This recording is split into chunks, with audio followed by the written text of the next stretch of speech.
Have you ever felt? Are you listening?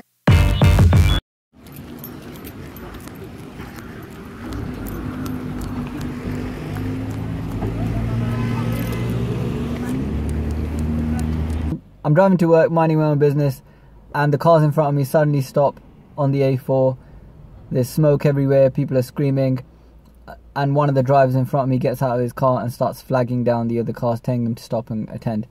There's been a big car crash, as you can see in the videos preceding this one, and 4 people were seriously injured. There's blood everywhere, bits of cars everywhere, and there was no emergency service in attendance yet. So we had a car with 4 seriously injured people who we couldn't move because they could have had head or spinal injury, and we had smoke coming out of the bonnet and oil leaking. So it's a bit crazy, but the emergency services attended and everything's okay. Those people are going to be okay, and that's it.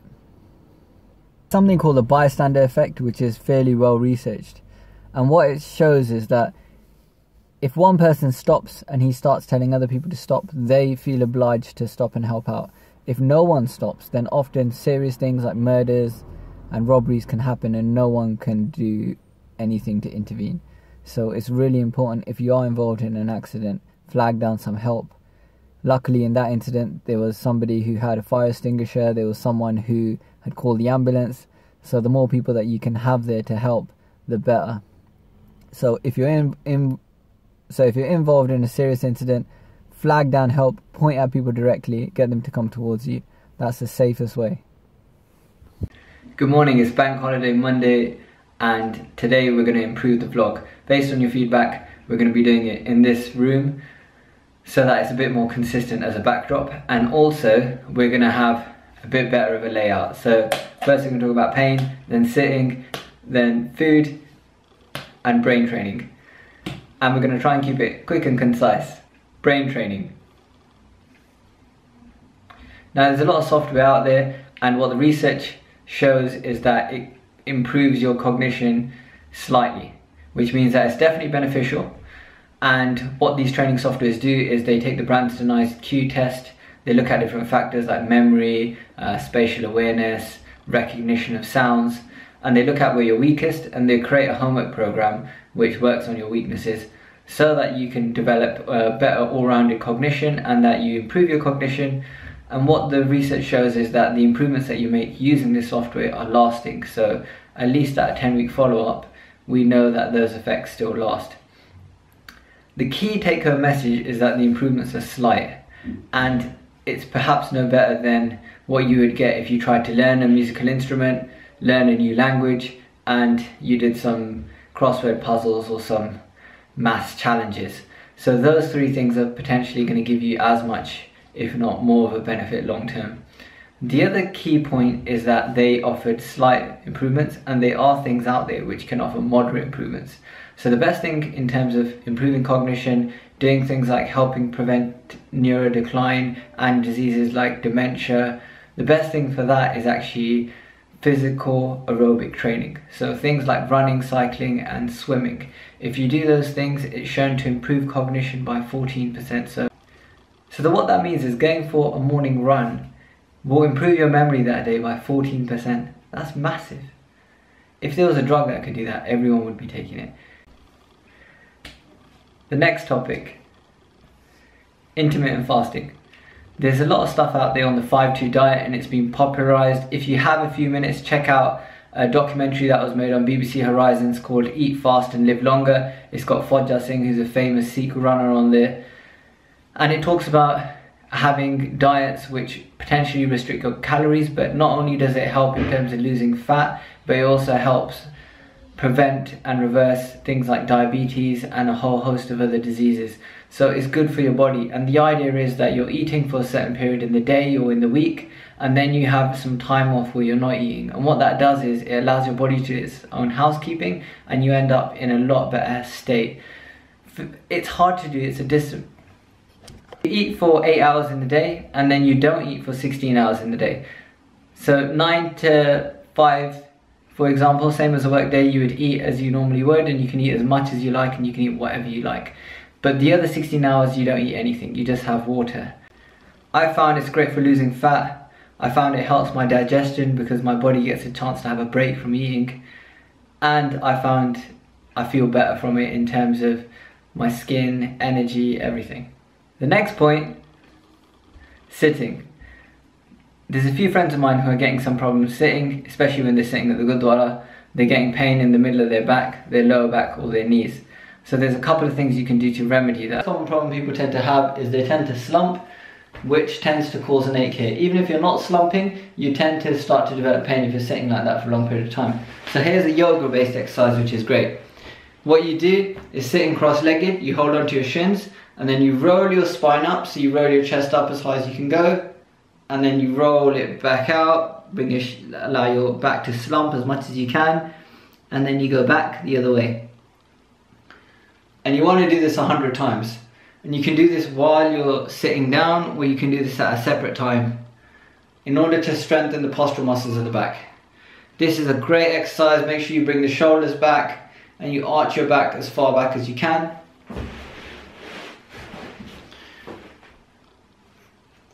From another view, this is how it looks. So you arch your back as far back as you can and then allow it to slump forward, back and forward, back. So we have two types of muscle fibers, slow twitch and fast twitch, and doing this type of postural training helps to strengthen some of the slow twitch fibers. The next problem people often get with sitting is with pain in the knees, and in order to remedy that, there's basically one thing you need to do, and that's strengthen the knees. You have to strengthen the knees so that they can tolerate the kind of compression forces that you're going to put through the knees when you're sitting down for long periods of time, and the best exercise for that is a box squat.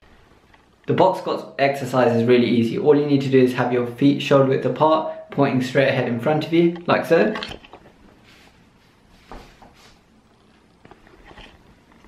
And then what you want to do is squat down, making sure that your knees don't track in front of your toes. So making sure that you don't do this.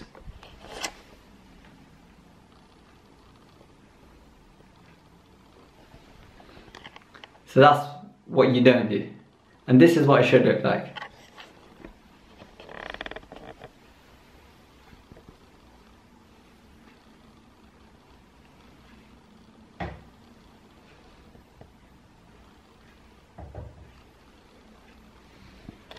So your knees effectively stay parallel to your ankles.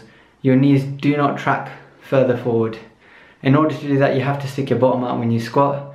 When your bottom touches the seat, you know that you've squatted effectively, and then you come back up. You want to do 30 repetitions of that, initially without weight, and then over time you can build up to including weight. The other thing you can do is once you've had a shower, just get some oil, any type of oil, and you can massage the knee with a bit of oil, both knees, and that will help ease some of the muscular tension that can build up around the knees. The third thing you can do to take the pressure off the knees is if you sit on a cushion, even if it's not a very thick cushion, even if it's your jacket rolled up, it will take the pressure off the knees, it will raise the height of the hips, and it will reduce pressure on the back and the knees. The last topic for today's vlog is pain. The first question is, why does it hurt? Now, most people believe that you have some kind of injury, then you get some tissue damage, and then you end up with pain.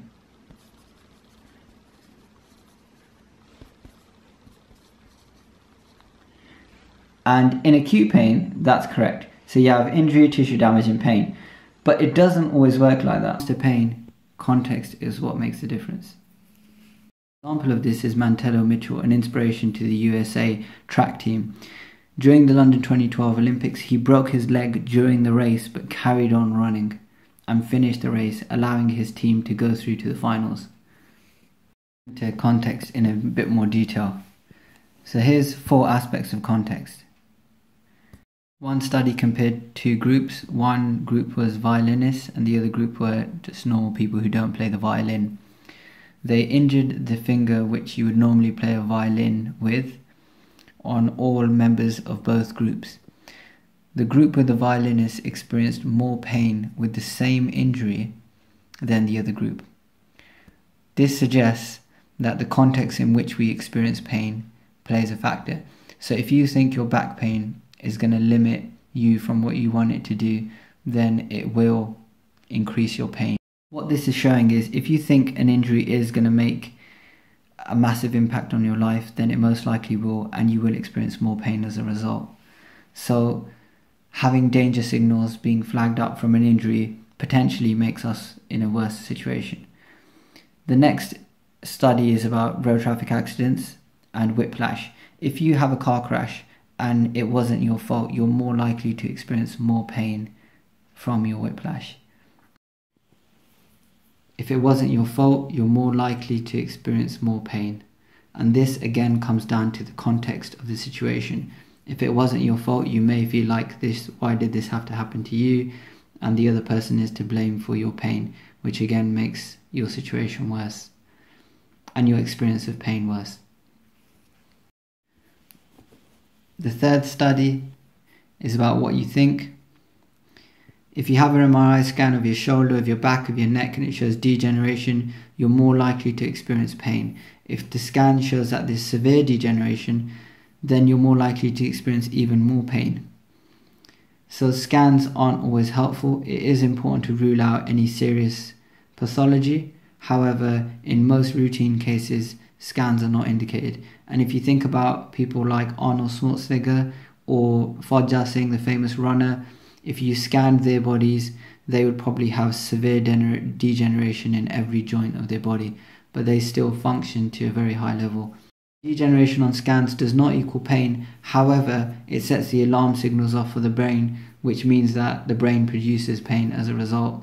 The answer is knowledge is power.